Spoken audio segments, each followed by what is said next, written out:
Bonjour à tous et bonjour à toutes, bienvenue pour cette nouvelle vidéo, donc ce Road to MI numéro 3. Ça y est, c'est la première ronde du tournoi du Cap d'Agde, tournoi du Cap d'Agde qui a eu lieu la semaine dernière. Donc ça y est, on va se lancer dans l'analyse de ces 9 parties. Donc la première partie qui a eu lieu l'après-midi, donc je jouais contre Gabriel Tilsolent, qui est un jeune joueur qui est assez fort. Un jeune joueur prometteur, classé aux alentours de 2000, un peu moins. Et donc j'avais les blancs, donc je suis favori de cette partie, mais une partie piège parce que bon, c'est un jeune joueur qui m'avait déjà battu en rapide et qui est vraiment dangereux. Donc bon, il fallait quand même bien se concentrer dans cette première partie. Donc j'ai décidé d'ouvrir par E4. Donc mon adversaire qui répond C5, cavalier F3, D6. Et ok, là j'ai pas voulu rentrer dans la grande variante. Donc j'ai pas voulu jouer D4 ici pour ouvrir. euh, Parce que je pensais qu'il allait connaître mieux la théorie que moi. Donc j'ai décidé de jouer une petite variante ici. Qu'on appelle la variante de Moscou avec fou B5 échec. Donc en fait, ici l'idée c'est que je lui mets un échec. Et en fait, de quelque façon qui va répondre à cet échec, je vais pouvoir disposer mes pièces d'une certaine manière. Donc ici, il a décidé de jouer cavalier BD7, donc qui est un des grands coups. Donc je joue petit roc, A6, qui est normal, fou D3, et ici cavalier F6. Et là, en fait, je vais encore me tromper. Je vais encore me tromper dans la théorie. En fait, je vais jouer ici C3, qui est imprécis. En fait, ici, le bon coup, c'est tour E1 d'abord. Alors, je vais vous expliquer pourquoi. Parce qu'en fait, ici, C3, le problème, c'est qu'il peut jouer B5. Donc dans la partie, il a joué G6, mais en fait, il pouvait jouer B5. Et du coup, maintenant, sur fou C2, il peut jouer fou B7, tour 1 et C4. Et en fait, ça, c'est embêtant parce que du coup, si je fais D4 pour construire mon centre de pion, il va pouvoir prendre en passant. Et du coup, j'aurai plus mon centre de pion. Et en fait, il va réussir à maintenir un petit peu ses pions à l'aile dame. Et ça va être assez embêtant. Donc ça, c'était la bonne façon de jouer pour lui. Donc bon, du coup, donc ce coup C3, ça m'a pas trop porté préjudice parce que du coup, il a joué avec G6. Donc c'est retombé un petit peu dans les variantes. Donc G6, moi je joue fou C2 pour jouer D4, fou G7, D4, ok. Et là, petit roc, tour E1, donc tout ça c'est normal. Et là ici, il joue un coup un peu bizarre.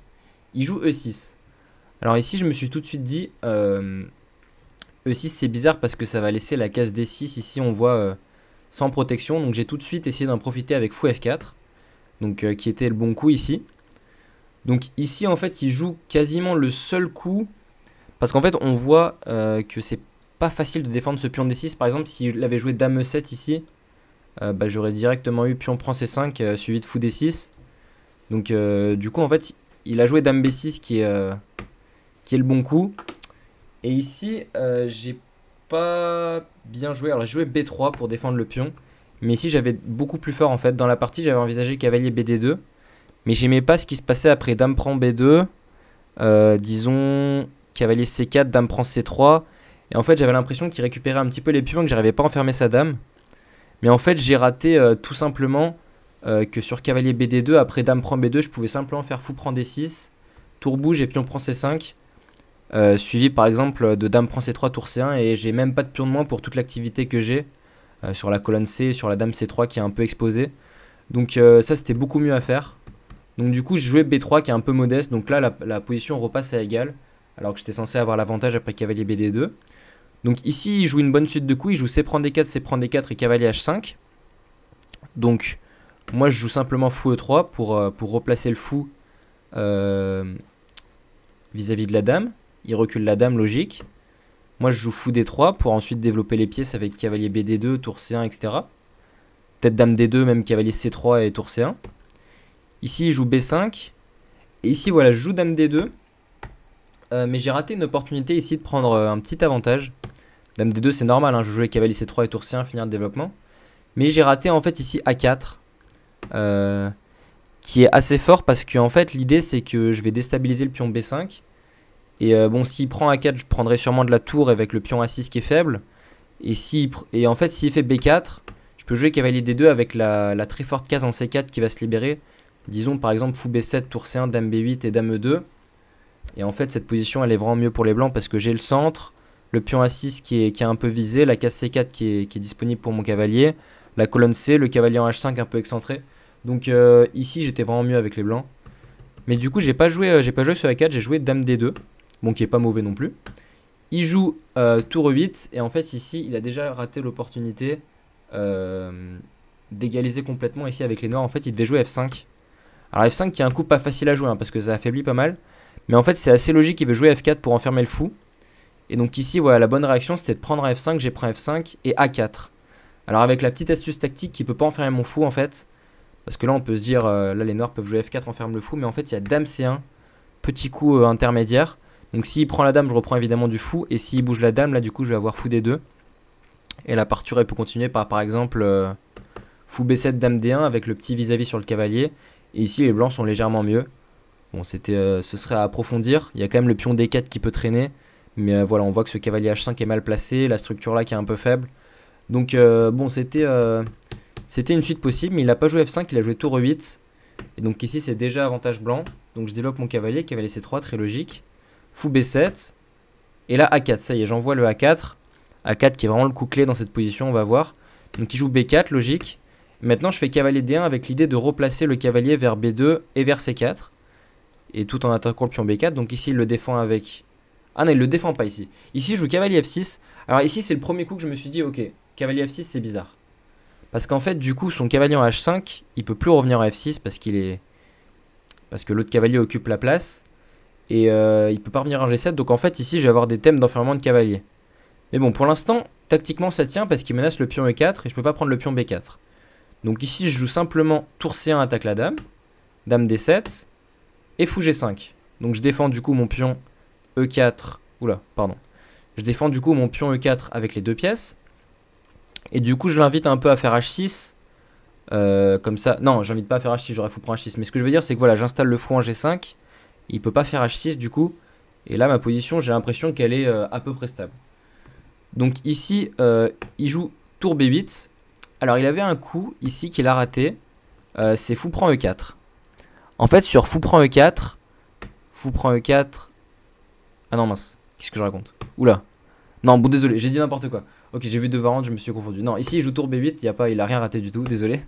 Du coup moi je fais dame E2. Je menace un peu le pion A6. Il joue tour EC8. H3, donc là je commence à menacer G4. Et ici en fait il va faire tour prend C1, fou prend C1, dame C8, attaque le fou. Et là je pense que je suis déjà quasi gagnant parce que je joue fou D2, j'attaque le pion B4, il a toujours pas pareil la menace de G4. Et donc là ici il va faire l'erreur décisive, il va jouer D5.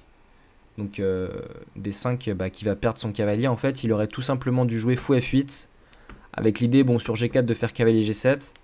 Alors c'est un peu moche, le cavalier en G7 qui a pas trop d'avenir. Mais au moins il tenait sa pièce. Et voilà, la partie aurait pu continuer par cavalier B2. Avec l'idée de faire tour C1 et de mettre le cavalier sur C4. Bon les blancs sont mieux, mais il se bat encore. Et donc ici il a fait l'erreur décisive, c'est de jouer D5. Donc ici les blancs jouent et gagnent. C'est assez facile, du coup je joue E5. Prends la case F6 et sur cavalier E4 je fais G4. Et son cavalier se retrouve enfermé. Donc il s'est battu un petit peu, je vais passer la fin de la partie assez vite. Il a pris en D2, il a joué dame F8 pour avoir le fou H6. Mais bon, c'est pas trop gênant parce que je fais cavalier E3. Puis on prend H5, dame E2, tour C8, roi H1. Et là, en fait, je vais avoir trop de pièces sur son roi. Il va essayer d'aller manger le pion B3, mais on va voir que ça va pas être suffisant. Cavalier G5 menace déjà dame prend H5. Donc ici, il joue tour prend B3. Et après dame prend H5, on voit qu'il peut pas faire fou prend cavalier à cause du mat sur la case H7. Avec le fou et la dame combinés. Donc voilà, ici sur dame prend H5, mon adversaire a abandonné. Donc voilà, partie, je dirais, assez propre dans l'ensemble. Parce que bon, j'ai fait une partie tout à fait correcte. J'ai raté des prises d'avantage à un moment donné. Je me suis planté un peu dans la théorie au début, mais ça n'avait pas trop d'impact. Donc voilà, partie ronde 1 qui est plutôt bien menée pour démarrer sur un du Cap d'Agde. Voilà, je bats un adversaire à 2000 Elo avec les blancs. Donc demain, j'aurai les noirs. Enfin, je dis demain, mais j'ai fini le tournoi. Hein, mais l'idée, c'est que le lendemain de cette partie, j'ai les noirs contre un grand maître. Donc, ce Road to EM sera tourné dans la prochaine vidéo. Euh, et du coup, bah, je vous dis à très bientôt pour des prochaines vidéos sur la chaîne. Ciao.